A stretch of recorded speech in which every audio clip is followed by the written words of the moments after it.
Hello and welcome to another video. This time I'm showing you the winners of the 10 Days of Christmas, which is the competition series I hold pretty much every December. Now, normally I only show tier 9 and tier 10, but in this case, this game was so exceptional I felt that I should show it off as well. Now, the competition for tier 7 is the highest base XP, and you will soon realize why I'm showing you this one, because it is a very weird game, and I thought that pretty much people would be wondering about the score that I posted on the forum and would probably believe it wasn't legit. And as you can see, things are starting to happen now. We have the T-3485 that just literally drove into a rock and is just staying there. We have the Smasher that is not stopping and is looking backwards as he drives and all of that. So it's like, it's a bit, something's up here. Not everything is as it seems, and he's kind of figuring it out right now, with everyone just keeping driving or either stopping and everything, and then seeing the same thing happen at his enemy's team. Now, at this stage he won't be fully aware of it yet, but basically what happened is that the server crashed. This is Asia's server, most unstable servers of the game as far as I know. And there's always just weird stuff happening. In this case, the servers crashed for everyone but Shirokova. And the reason I allowed him to make this entry and why I count it as a valid result after all is because it's not his fault the servers crashed. He didn't rig the game, he didn't do anything wrong himself, he just got lucky that everyone else crashed and he didn't. And at this stage you can tell that he's like, I don't know what's happening here, and it's just weird. They've kept the base, he's wondering what the hell. Everyone is either stuck against the building or just standing still. He's using his speed boost to drive around because, well, it is free damage, so why not? And to be fair, when he sent in the entry, I didn't really believe it was legit as well, so I literally asked him for the replay because it just looked photoshopped when I saw the results. And then he sent the replay and I watched this and I was like, yeah, okay. It's seriously the weirdest game I've ever seen, and there's, yeah, like I said, Asian servers are not completely stable, and in this case that worked out for Shirokova perfectly because he won the competition with this game. I mean, you can't actually do more damage than he does in this game. I mean, possibly if he had like maybe a tier 8 there or whatever. I'm not sure if he would have had the time and the ammo to do it all, but still, he's just driving around and shooting AFK people. And I can't really blame him for that. It's just, it is what it is. And like I said, it's not his fault this happened. So to me, it is a valid entry, no matter how weird the game itself is. But yeah, I did feel that I should include this in the video just to show that it is a legit game, that it's not a photoshopped result or whatever, that he really did this much damage in a tier 7 game, that no one else did any damage on his team whatsoever. I mean, yeah, as said, it's not his fault, it is weird, and I really hope that Wargaming will take a look at the service maybe for a change. Because this is server wide, it's not just one player that had some issues or whatever. No, it's literally everyone here in this game that crashed and got kicked out of the game when the game had only just begun. All they know though, Annihilator completely, well, broken. Well, we shouldn't say completely broken to be fair, but it's not the most balanced tank, let's put it that way. And I'm all for tanks being noob friendly and all, but there's a bit of a difference when you come across the Annihilator and just the damage that I can dish out and all of that. Like, there's only 2 enemies left now. He's actually running out of time, mainly because of the fact that the T-3485 drove into a rock and capped the base. He helped along with that, but like, you can't blame the T-3485 for this.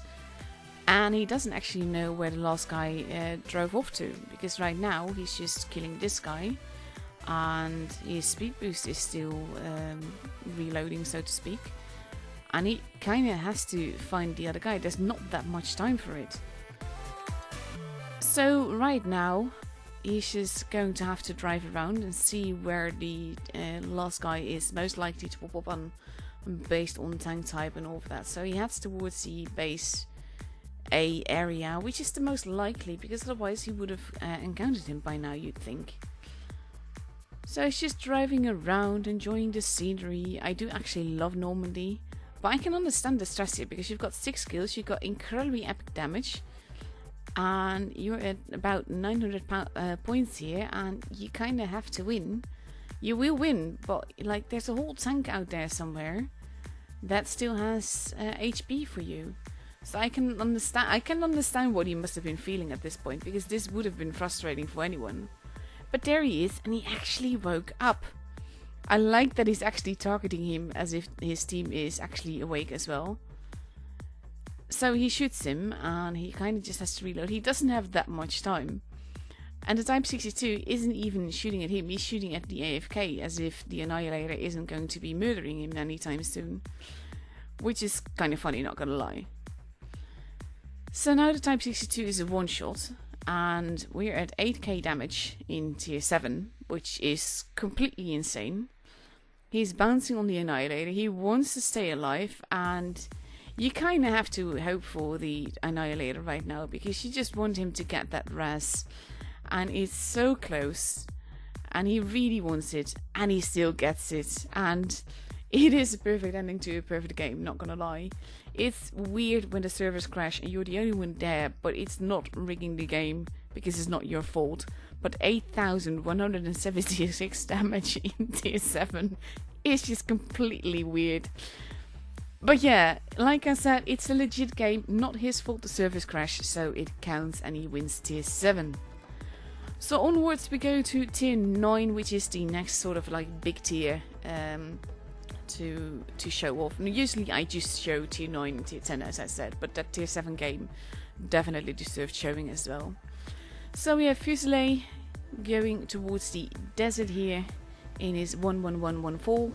Or honestly, they should be more creative with the tank names. I mean, at least Germany names them after big cats and one. I quite like that. His meds decide not to cooperate, and Fufu is not exactly pleased with that. And that's naughty, to be fair. But yeah, he still wants, I'm still showing it off. And you'll see why in not too long. So at this stage no one has been spotted yet, but as I say that, the SCP gets spotted by Fufu. And he's like, yeah, I really do not want to be here, so I'm just gonna get the hell out of here.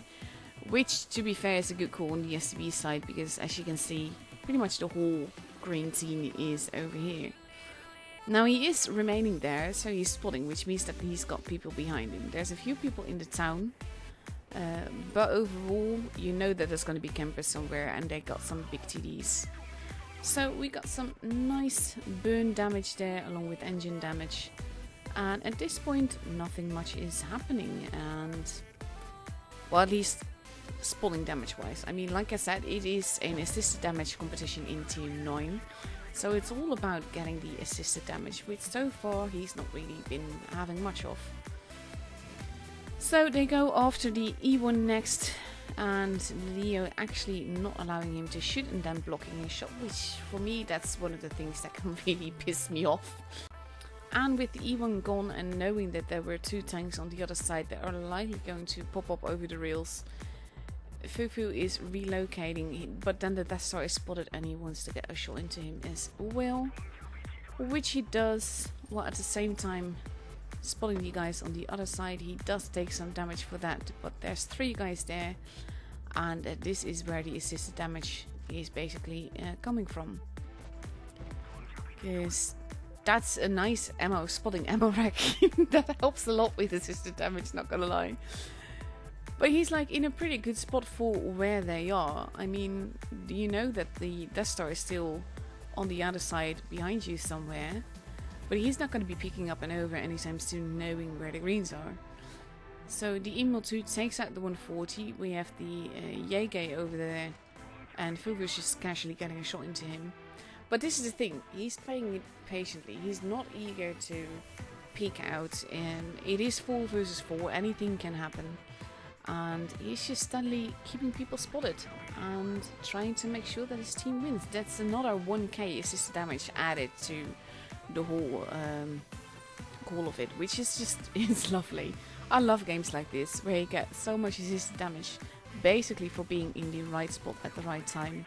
That guy being tracked is also definitely helpful. He actually gets taken out, which adds a lot of more assisted damage as well. Like you can see, he's now at 4.2k. And to me, these are the best kind of spotting games, when you're not actually going out of your way to spot people, but you're just in the right location at the right time. You've got the right backup, and all you need to do is stay there. You're in a good position. I mean, he's relatively hulled down, and he can basically just make sure his team survives. This is why I generally go desert on this map, because the position here is a lot better than on the city side. And there goes the Yankee. There's now only 2 guys left now, and he's got a whopping 5k assisted damage by now.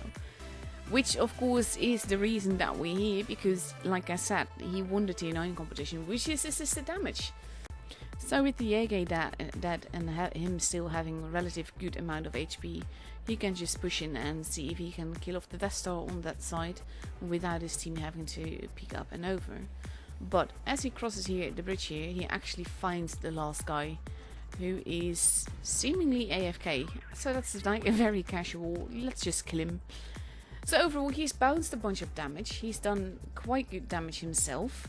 Then you have the fact that he got tons and tons of assisted damage. That shot misses, but he still has the Yege with him. And the 183 is just there. He's a one shot for both of them. So as long as one of them basically breathes on him, he will die.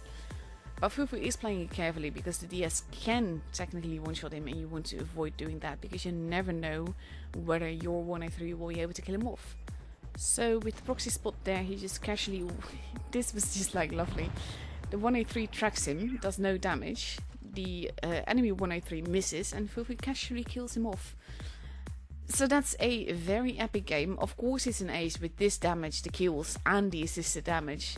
It's insane. 5,159 assisted damage. It's just nuts, and I love it. So he's a well-deserved winner of the tier 9 competition. And then we enter tier 10, which is toon damage. Basically, you toon with someone, and the damage that you do together is your score. Now, that always leads to quite some epic games, and it's my favorite competition of the bunch, mainly because of the fact that it's teamwork. I love teamwork games. I love showing teamwork games as well. So I've got a few more recorded for your pleasure too. It's actually funny that the notification popped up there, but still, I got a few more recorded that I can hopefully show off later, and in other videos of course, because this is all about the winners. But I just love games where people work together, and that it's not all about doing what you can on your own. In the end of the day, this is a team game, and for me, that's the most important part of the game. Yes, it's fun to drive tanks and it's fun to shoot people, but I have a lot more fun driving together with my teammates and just winning together than I do doing it all on my own. So at this stage, Rob is already getting some damage in, but Daniel not quite yet. And he's now picking up and over in his trusty E3. Getting his first shot of damage in, and this is the E3 is such a strong tank. I'm actually surprised it's not getting a nerf anywhere, but it's strong. It does a lot of damage. It's a whole damn monster. If you get behind it, then yes, it will be dead, but if you don't, and it's like in front of you and it's dug in like Daniel was just now, that's a very dangerous position to have an enemy tank in. So the spaghetti is taken out by Rob, and Daniel gets some more shots in. He is holding his own in the middle quite well, and this is a position that can work out really well. It can also work out against you, and that's mainly to do with the fact that you can have people at where Supremacy Base C would be shooting at you here. But with his team dominating that side, he's actually pretty safe to be here. He gets some nice shots in, and he just makes it all seem very casual and very just like natural. And that for me is always the most fun part of a toon, when you get like a toon mate where just it goes smoothly and you sync up nicely and you can do a lot together without, I mean, it's not without effort, but like without it feeling like a big giant chore or effort to actually do it. I mean, look at how he casually got this much damage already, and he is sort of like pushing them now. His teammate is still out there as well, so he's not alone. His team is with him as well, which is also helpful. So it's just a very smooth going, natural game really. And the grill's of course very juicy, but the E3 is not, and together they can basically rip any tank apart. So that he's actually pushing into the chieftain. That's mainly to keep him from having a steady fire on his teammate here. So they win, and they did absolutely lovely to get a 5,593 damage for Daniel and 5,757, giving them a whopping score of 11,350. So very much the deserved winners. Now, I hope you guys enjoyed this video. I hope you guys enjoyed the 10 Days of Christmas, and I'll try to bring it back next December. But for now, bye bye.